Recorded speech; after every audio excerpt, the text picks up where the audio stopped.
어린 소년 다윗이 그인 골리앗과 싸우는 장면을 읽으면 언제나 신이 납니다. 그런데 다윗은 어떻게 골리앗을 이긴다고 생각했을까요? 골리앗에게서 무엇을 보았을까요? 성경에는 다윗이 골리앗과 싸우러 나가면서 하는 말이 기록이 되어 있습니다. 사무엘상 17장 34절과 35절에 다윗이 사울에게 말하되 주의 종이 아버지의 양을 지킬 때에 사자나 곰이 와서 양떼에서 새끼를 물어가면 내가 따라가서 그것을 치고 그 입에서 새끼를 건져내었고 그것이 일어나 나를 해하고자 하면 내가 그 수염을 잡고 그것을 쳐 죽였나이다 라고 말합니다. 다윗은 자신이 양떼를 지킬 때 자신의 물매로 사자나 곰을 이겼다고 합니다. 그래서 사울왕에게 골리앗을 물리칠 자신이 있다라고 말합니다. 과연 다윗은 자신의 물매 실력을 믿어서 골리앗을 물리칠 수 있다라고 했던 것일까요? 그것만이 다윗이 승리하는 조건이었을까요? 그렇다면 너무 무모한 일입니다. 그것은 단지 자신의 군대를 조롱하는 적군에 대한 어린아이의 객기일 뿐입니다. 혹시라도 물맷돌이 빗나가면 자신의 목이 잘려질 상황이었습니다. 그런데 다윗에게서는 자신의 실력과는 상관없이 분명하게 골리앗을 물리칠 수 있는 믿음이 있었던 것입니다. 그것은 바로 골리앗 등 뒤에서 이미 골리앗을 무찌르는 하나님을 보았기 때문이십니다. 다윗은 블레셋 사람에게 이렇게 소리칩니다. 너는 칼과 창과 단창으로 내게 나아오거니와 나는 만군의 여호와의 이름 곧 내가 모욕하는 이스라엘 군대의 하나님의 이름으로 내게 나가노라 라고 어린 다윗이 말합니다. 여호와의 구원하심이 칼과 창에 있지 아니함은 이 무리에게 알게 하리라. 전쟁은 여호와께 속한 것인즉 그가 너희를 우리 손에 넘기시리라 라고 말합니다. 다윗에게는 조금의 불안이나 의심도 없었습니다. 다윗은 항상 곁에 계셔서 지키시는 하나님을 바라본 것입니다.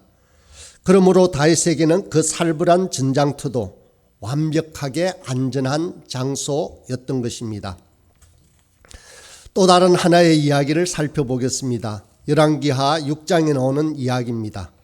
이스라엘의 적인 아람 왕이 도단성을 포위하고 선지자 엘리사를 죽이려고 엄청난 군대를 파견했던 이야기입니다. 엘리사의 시종이 두려워 떨며 엘리사에게 묻습니다. 주인님 어찌해야 할까요? 라고 말합니다. 엘리사가 말합니다. 두려워하지 말아라. 그들의 편에 있는 사람보다는 우리의 편에 있는 사람이 훨씬 많다고 합니다. 그렇게 말한 다음 엘리사는 기도를 드립니다. 주님, 간구하오니 저 시종의 눈을 열어주셔서 볼 수 있게 해주십시오. 그러자 주께서 그 시종의 눈을 열어주십니다. 그가 바라보니 온 언덕에는 불말과 불수레가 가득하여 엘리사를 두루 애워싸고 있었습니다. 아람 군대들이 산에서 엘리사에게로 내려올 때 엘리사가 주께 기도합니다. 주님, 이 백성을 쳐서 눈을 멀게 해주시기를 간구합니다. 그러자 주께서는 엘리사의 말대로 그들을 쳐서 눈을 멀게 하셨습니다. 엘리사는 눈먼 그들을 사마리아로 데리고 갔습니다. 그들이 사마리아에 들어서자 엘리사가 주님 이들의 눈을 열어 보게 해 주십시오 라고 기도하였습니다. 주님께서 그들의 눈을 열어 주셨습니다. 그들은 비로소 자기들이 사마리아 한가운데 있다는 것을 알게 되었습니다. 그러자 이제 이스라엘 왕이 엘리사에게 말합니다. 저들을 쳐서 없애버려도 될까요? 라고 말입니다. 엘리사가 말하였습니다. 쳐서는 안 됩니다. 그들을 칼과 활로 가지고 사로잡았습니까? 어찌 임금님께서 그들을 쳐 죽이시겠습니까? 차라리 밥과 물을 대접하셔서 그들이 먹고 마시게 한 다음에 그들의 주인에게 돌려보내는 편이 좋겠습니다 라고 말합니다. 그리하여서 왕이 큰 잔치를 베풀고 그들에게 먹고 마시게 한 다음에 그들을 보내었습니다. 그들이 상전에게 돌아갔습니다. 그로부터 아람의 무리들이 다시는 이스라엘 땅을 침략하지 못하였습니다. 엘리사는 그 시종이 이해하고 있지 못하던 것을 바로 보았습니다. 그들은 그 시종이 알지 못하는 사랑스러운 보호막으로 둘러싸여 있었습니다. 그들이 가장 두려워하는 순간이 사실은 가장 안전한 시간이었습니다. 하나님은 쉼없이 우리를 향해 말씀하십니다. 나의 심장은 너희를 생각하는 것만으로도 사랑과 기쁨이 가득하다고 말입니다. 우리가 누군가를 사랑하면 그 사람을 생각하는 것만으로도 미소를 지을 수 있지 않습니까? 그처럼 하나님도 마찬가지십니다. 우리가 살다 보면 위험에 처할 때도 있습니다. 어려움에 직면할 때도 있습니다. 이것이 우리 인생의 여정이고 성장의 과정입니다. 그렇지만 그 과정에서 우리가 그냥 외톨이가 되었다라고 생각이 드는 순간도 있습니다. 아무도 돌보지 않는 그냥 혼자라는 생각에 두려워할 때도 있습니다. 그렇다면 그때마다 우리를 사랑하시는 하나님만을 생각해야 합니다. 우리가 하나님을 보거나 하나님의 음성을 들을 수 없을지는 모르지만 저와 여러분이 하나님의 시야에서 벗어나는 일은 결코 없습니다. 하나님의 돌보심에서 벗어나는 일은 결코 없다는 것입니다.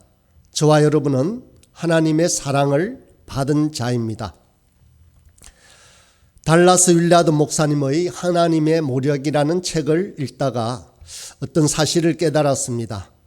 예수님께서 하나님을 전적으로 신뢰하는 삶을 사셨던 이유는 하나님의 권능과 그 사랑을 온전히 믿었기 때문입니다. 또 이 위대하신 하나님 아버지께서 우리가 살고 있는 이 땅에 함께 거하시기 때문에 이곳이 완벽하게 안전한 장소라는 확신을 가져다 준다라고 기록이 되어 있었습니다. 정말인가요? 우리가 살고 있는 이 땅이 완벽하게 안전한 장소인가요? 여러분들은 어떻습니까? 제게는 이 세상이 너무나 불안전해 보입니다. 재앙과 폭력과 전쟁과 질병이 온 지구를 둘러싸고 있습니다.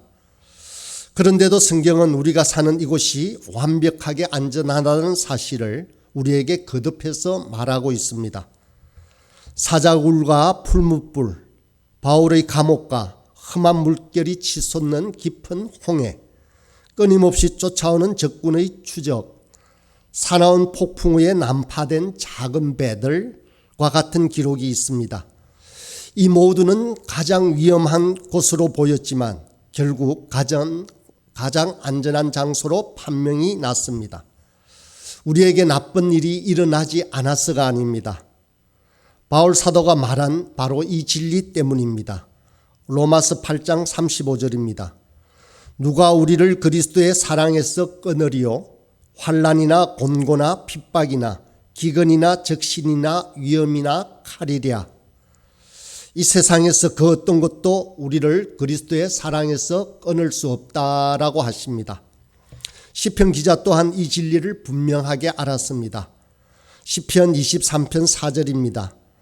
내가 사망의 음침한 골짜기로 다닐지라도 해를 두려워하지 않을 것은 주께서 나와 함께 하심이라. 주의 지팡이와 막대기가 나를 안위하시나이다. 사망의 엄침한 골짜기를 다닐지라도 주님 안에서는 완벽하게 안전한 장소입니다. 우리 뒤에서 쉬지 않고 우리를 지키시는 분이 계시기 때문입니다. 우리를 하나님의 사랑에서 끊을 수 있는 것은 아무것도 없습니다. 하나님은 결코 실패하지 않습니다. 취소되는 일도 없습니다. 외로움도 없습니다. 죽음도 없습니다. 세상의 모든 적들보다 강하신 하나님은 우리 뒤에, 우리 양옆에 계십니다.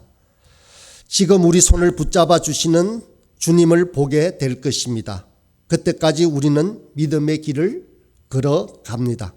우리는 결코 혼자가 아닙니다. 사나운 폭풍이 갈릴리 바다에 불어닥쳤을 때 예수님과 제자들이 배 안에 있었습니다. 제자들은 난장판이 되었습니다. 예수님은 주무시고 계셨습니다. 물론 제자들도 예수님을 믿었습니다. 예수님이 자기네를 돕기 위해서 무엇인가를 하실 수 있다라고 믿었습니다.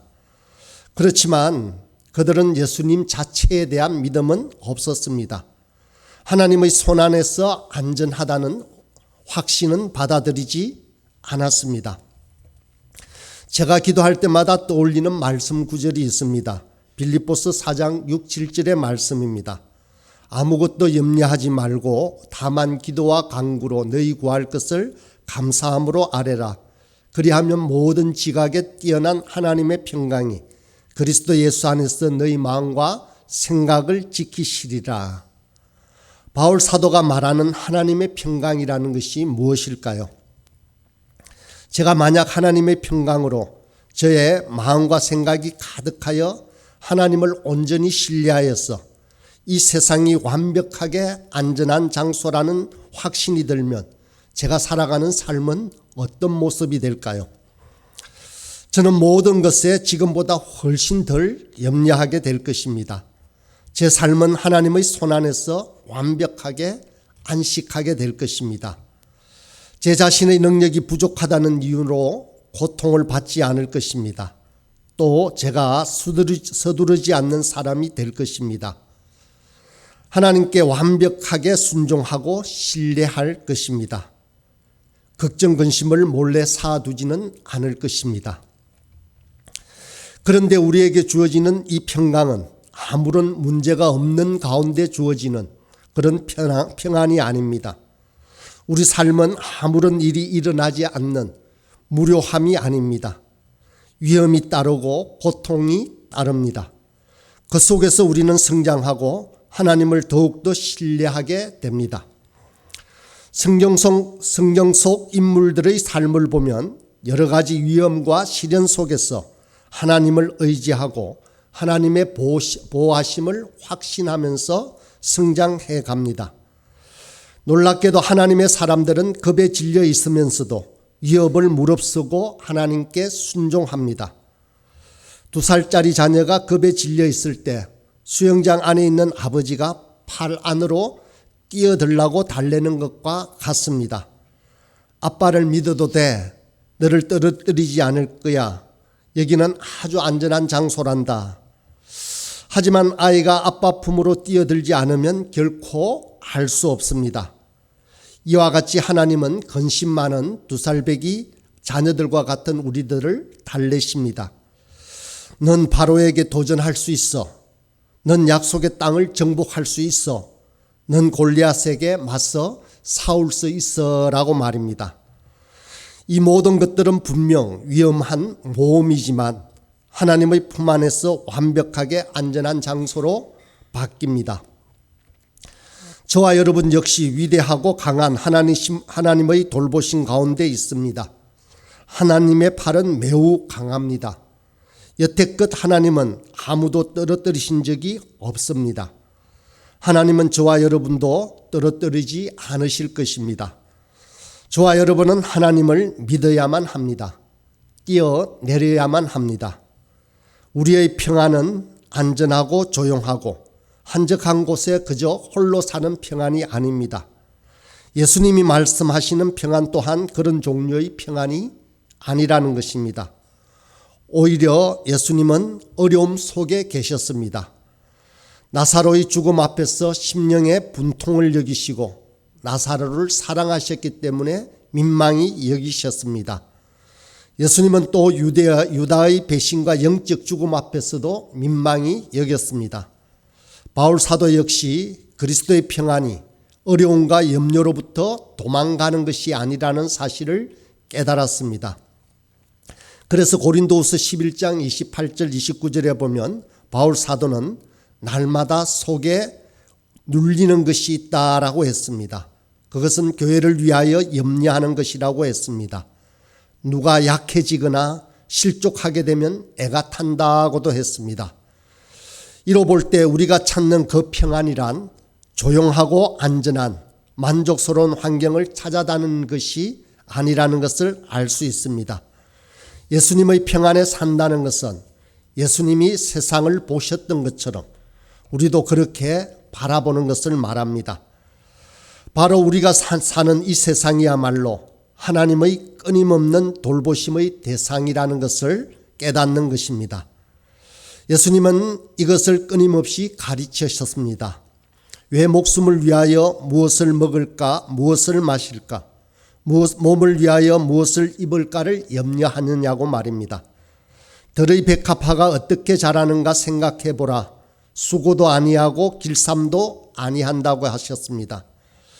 그러나 솔로몬의 모든 영광으로도 입은 것이 이 꽃 하나만 못하다고 하십니다. 만약 하나님이 오늘 있다가 내일 사라질 들판에게 그런 아름다움을 쏟아내신다면 저와 여러분은 훨씬 더 잘 입히지 않으시겠습니까? 저와 여러분은 하나님이 사랑하시는 자입니다. 공중나는 새를 보라고 하십니다.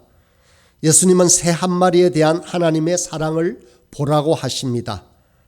오늘 본문을 다시 한번 읽겠습니다. 평안을 너희에게 끼치노니 곧 나의 평안을 너희에게 주노라. 내가 너희에게 주는 것은 세상이 주는 것 같이 아니하니라. 너희는 마음에 근심하지도 말고 두려워하지도 말라고 하십니다. 저와 여러분의 삶 속에서 이런 돌보심을 경험한 적이 여러 번 있을 것입니다. 이런 삶을 살기 위해서는 우리가 쉼없이 찬송하고 기도해야 합니다. 우리의 이 믿음이 찬송을 통해서 더욱 강화되는 것입니다. 찬양은 영혼을 강하게 만듭니다. 바울과 실라는 감옥에서 찬송을 부를 수 있었습니다. 이것은 그들이 처한 곳이 감옥이라고 할지라도 함께 하시는 하나님으로 인해 그곳이 완벽하게 안전한 장소임을 확신했습니다. 찬송은 믿음의 표현인 동시에 믿음을 강화하는 도구입니다. 제가 찬양하는 중에는 오로지 주님만 생각하고 바라볼 수 있었습니다. 어거스틴은 이렇게 말했습니다. 우리가 하나님께 찬송할 때 우리는 두 번 기도 드린다. 한 번은 말로써 또 한 번은 마음의 노래로서 말이다 라고 했습니다. 우리가 하나님과 함께하는 가장 민감한 순간은 찬양의 순간입니다. 우리는 우리 주변의 모든 것이 잘못될지라도 우리의 영혼은 안전하리라는 사실을 찬양 중에 기록합니다. 제가 30초를 주님만을 오로지 생각하는 횟수를 가지기가 어렵다라고 했습니다. 그러나 찬양하는 순간만은 주님께 오로지 거기 몰입할 수가 있었습니다. 우리가 처한 이곳이 매우 안전한 장소임을 기억할 수 있는 것이 찬양입니다. 또 우리는 기도할 때 그리스도의 평안을 얻게 됩니다. 너희 염려를 다 주께 맡겨버리라고 했습니다. 이는 그가 너희를 돌보심이다 라고 말씀했습니다. 기도 중에 하나님의 임재 안에 홀로 되는 법을 배울 수 있습니다. 우리는 우리의 염려와 근심에 대해서 하나님께 자유롭게 말하면 됩니다. 우리가 하나님을 만지거나 하나님을 볼 수 없을 때조차도 버림받지 않을 것이라는 것을 확신하게 됩니다. 하나님은 우리가 혼자 있을 때조차도 우리와 함께 하십니다. 그래서 혼자 있다는 것이 더 이상 두렵지 않습니다. 이것이 바로 임마누엘, 하나님께서 우리와 함께 하신다는 그 놀라운 이름입니다. 우리는 염려를 던져버리는 법을 배워야 합니다. 우리 내면은 너무도 많은 염려들로 가득 차 있습니다. 세상은 끊임없이 염려하라고 합니다. 그런 염려를 생산해냄으로써 우리의 영적인 생활을 파괴하고 있습니다. 인류 역사상 그 어느 때보다 우리는 세상에 얽매이고 속박이 되어 있습니다. 우리는 24시간 동안 하나님보다는 세상에 더 쉽게 연결이 되어 있습니다. 우리에게 필요한 것은 24시간 내내 하나님을 바라보는 것입니다. 염려와 기도 사이에는 긴밀한 연결고리가 있습니다. 바로 염려를 기도의 시작으로 만들어가는 것입니다. 염려를 이용해서 기도를 강화할 수 있습니다. 우리가 느끼는 염려가 많다고 걱정하지 않으시길 바랍니다. 우리는 염려가 생겨날 때마다 바로 기도하고 그 염려를 주님 앞으로 가져가는 것입니다. 그래서 염려를 하나님께 온전히 맡기는 것입니다. 우리 마음속에 가장 큰 짐을 생각해 보십시다. 지혜가 부족한 문제일 수 있습니다. 우리를 괴롭히는 죄책감일 수도 있습니다. 견디기 힘든 실망감일 수도 있습니다. 지금까지 우리는 그 짐을 혼자 짊어져 왔습니다. 그것을 하나님께 맡겨야 합니다. 왜냐하면 하나님께서 우리를 사랑하시기 때문입니다. 이것을 믿지 않으면 우리는 믿음이 없는 것입니다. 성경은 우리가 하나님의 사랑을 받고 있다고 끊임없이 말하고 있습니다. 우리를 향한 하나님의 사랑은 사랑하는 친구를 위해 자기 목숨을 희생하는 사랑입니다. 집 나간 아들을 향한 아버지의 사랑입니다. 자기를 못 잊어 하는 어머니의 사랑입니다. 이런 하나님과 함께 있을 때 완벽하게 안전하다는 사실을 아는 것이 바로 믿음의 시작입니다. 저와 여러분을 사랑하시는 하나님은 우리가 상상하는 것보다 훨씬 크신 분이십니다. 우리가 하나님을 볼 수 없고 하나님의 음성을 직접 들을 수 없지만 하나님은 바로 이곳에 계십니다. 내가 너를 보배롭고 존귀하게 여겨 너를 사랑한다라고 말씀하시면서 하나님은 저와 여러분을 보고 계십니다. 저와 여러분은 하나님의 사랑을 받은 자입니다.